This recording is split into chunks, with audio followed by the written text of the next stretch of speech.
శ్రోతలకు నమస్కారం. గోదా వైభవము కార్యక్రమమునకు స్వాగతం. ప్రార్థన.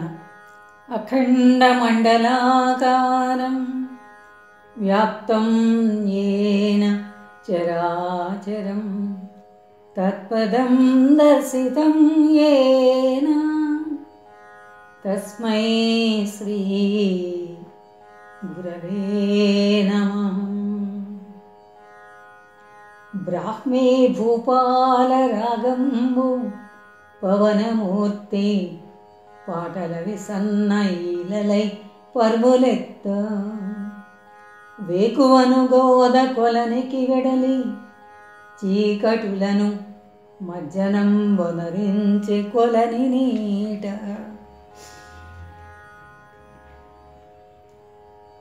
వాయుదేవుడు రూపుధరించి పాటలు పాడుతున్నట్లుగా సన్నని గాలిలలో ప్రసరిస్తూ ఉంటే వానిలా నుండి బ్రాహ్మీ భూపాల రాగఛాయలు వినిపిస్తున్నాయి. భూపాలం, ఉదయరవి చంద్రిక మొదలైన కొన్ని రాగాలు ఉషోదయ సమయంలోనే స్ఫూర్తినిస్తాయని సంగీత శాస్త్రజ్ఞులు చెబుతారు. ఈ సన్నివేశంలోని వాతావరణం పరమ పవిత్రమైనది కనుక దానిని బ్రాహ్మీ భూపాల రాగం అని పేర్కొనడం జరిగింది. తన అందాలను గమనించిన కన్నెపిల్ల తనకు తానే మురిసిపోవడం సహజం. కానీ ఇక్కడ కృష్ణ భక్తి తప్ప మరేమీ లేని గోదకు మాత్రం తనకు పూజనీయులైన గోపకన్యల అందాలు గుర్తుకు వస్తూ ఉంటాయి.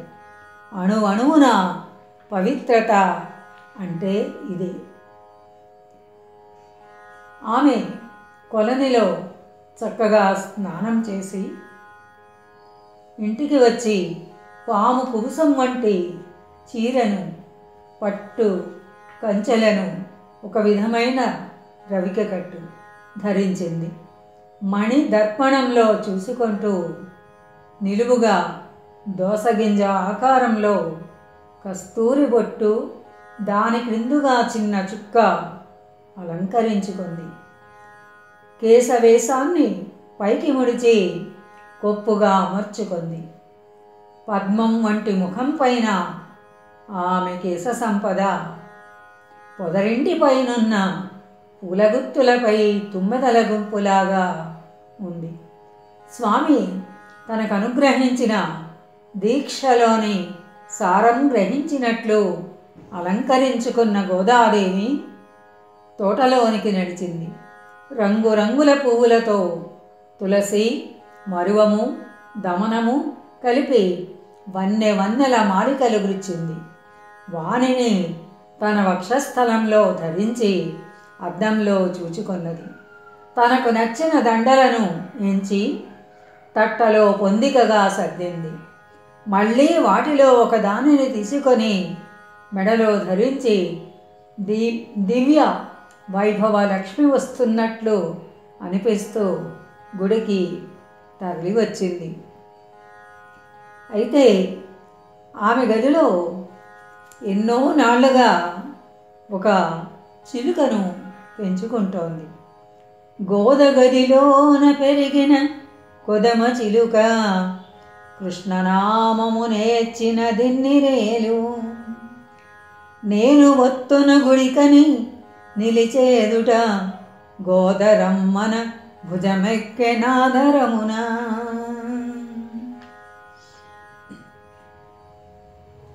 ఆమె గదిలో ఎన్ని నాళ్ళు ఒక చిలుక పెరిగి కృష్ణనామాన్నే జపించడం నేర్చుకుంది.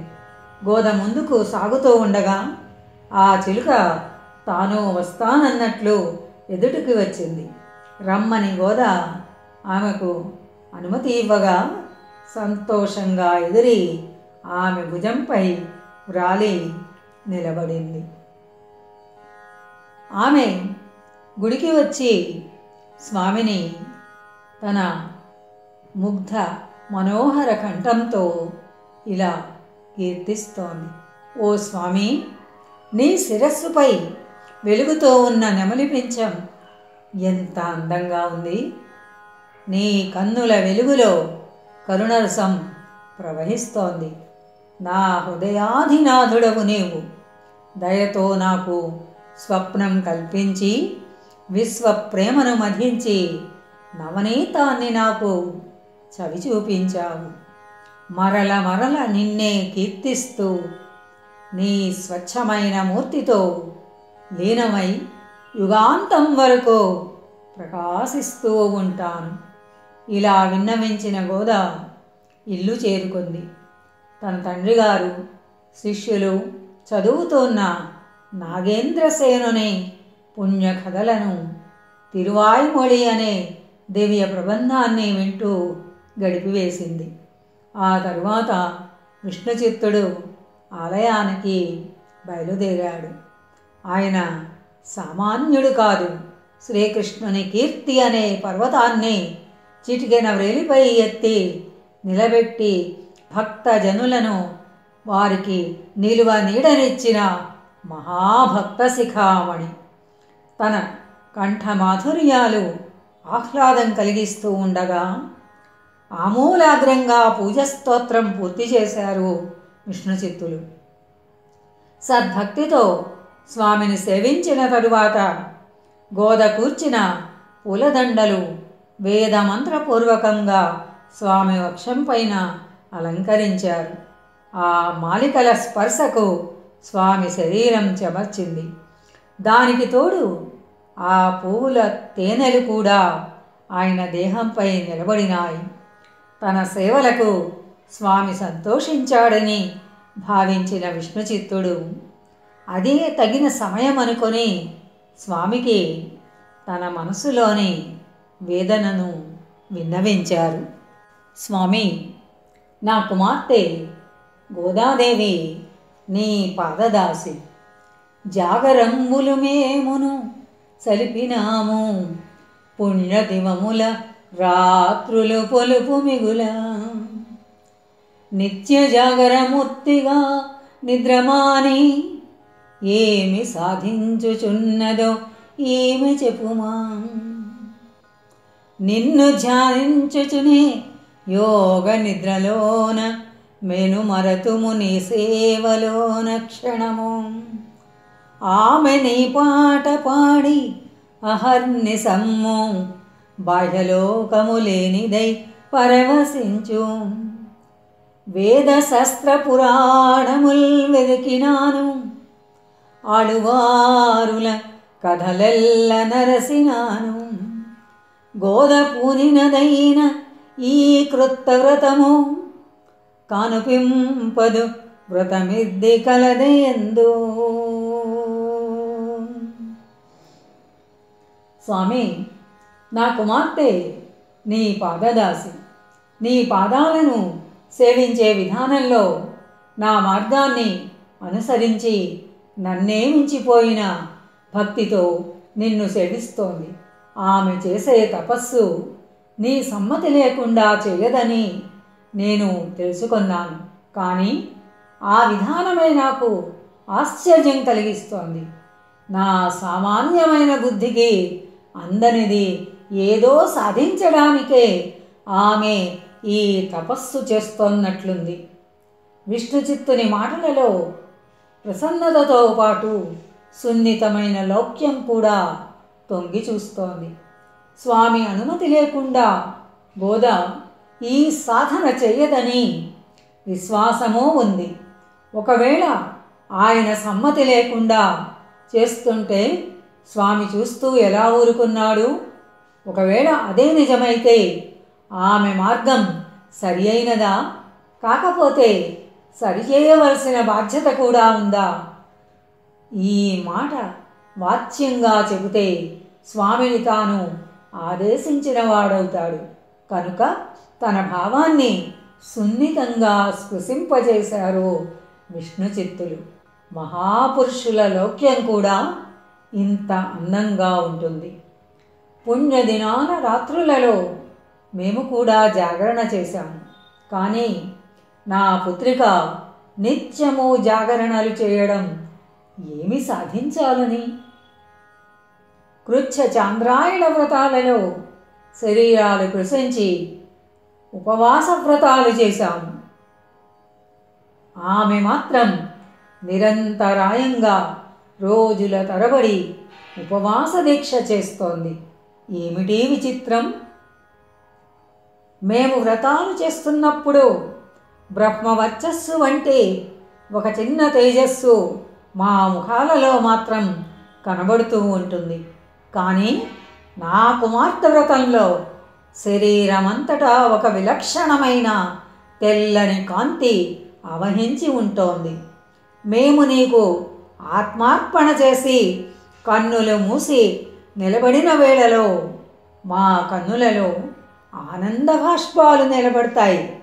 గోద చేసిన వ్రతంలో కన్నీటికి కొదవే లేదు. నిన్ను స్మరించుకుంటూ ఎప్పుడూ కన్నీరు పెట్టుకొనే ఉంటుంది. నిన్ను ధ్యానించుకుంటూ ఒక్కొక్కప్పుడు మేము యోగనిద్రలో కొన్ని క్షణాల పాటు మైమర్చిపోయి ఉంటాం. ఆమె మాత్రం నీ పాటలే పాడుకుంటూ రాత్రింబవళ్ళు వేరే లోకం లేనట్టుగా పరవశంతో కనిపిస్తోంది. వేదశాస్త్ర పురాణాలన్నీ వెదకి చూశాను. ఆచార్య పురుషులైన ఆళ్వారుల కథలన్నీ వెతికాను. నా కుమార్తె దీక్ష పట్టిన ఈ క్రొత్త వ్రతం నాకెక్కడా కనిపించలేదు. ఇలాంటి వ్రతం అసలు ఒకటి ఉందని కూడా మాకు తెలియదు. బాలగోపాల మంత్రాన్ని ఉపదేశం పొంది దానినే ఇంతకాలం అనుష్ఠిస్తూ వచ్చింది నా కుమార్తె.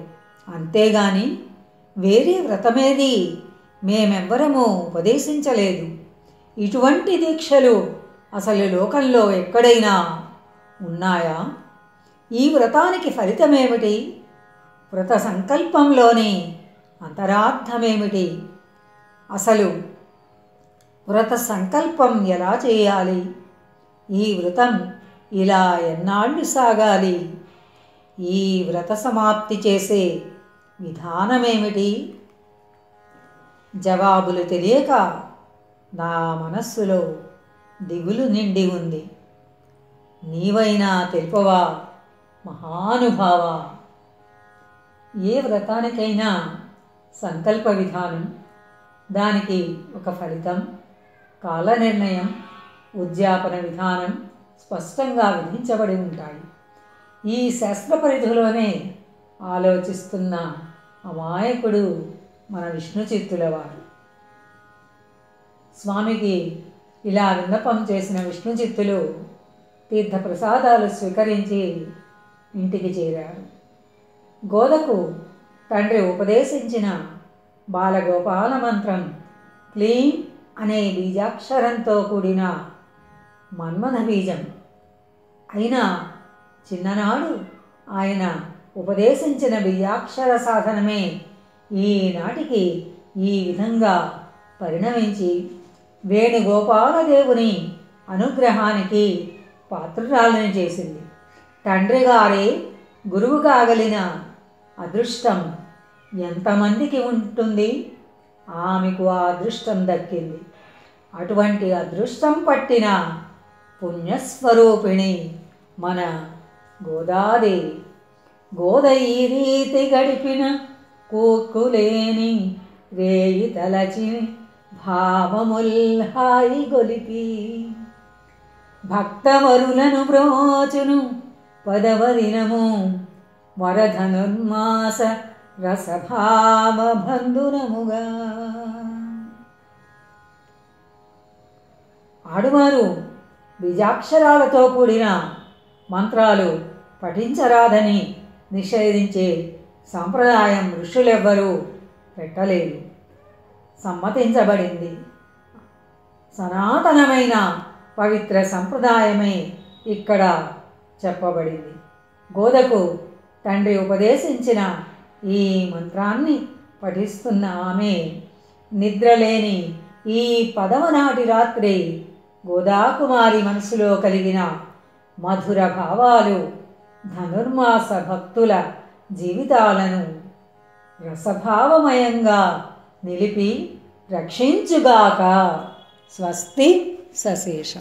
మోహనవాణి తెలుగు పాడ్కాస్ట్ వింటున్న శ్రోతలందరికీ హృదయపూర్వక ధన్యవాదాలు. ఏమండోయ్, ఇప్పటివరకు మన ఛానల్కి సబ్స్క్రైబ్ చేసుకోకపోతే ఈ క్షణమే వెంటనే సబ్స్క్రైబ్ చేసుకుని ఆ పక్క నుండి బెల్ బటన్ని మ్రోగించండి. అప్పుడు నేను చేసే అప్డేట్స్ అన్నీ మీ ముందు ప్రత్యక్షమవుతాయి. సర్వే జనా సుఖినో భవంతు, లోకా సమస్త సుఖినో భవంతు. ధన్యవాదాలు. స్వస్తి.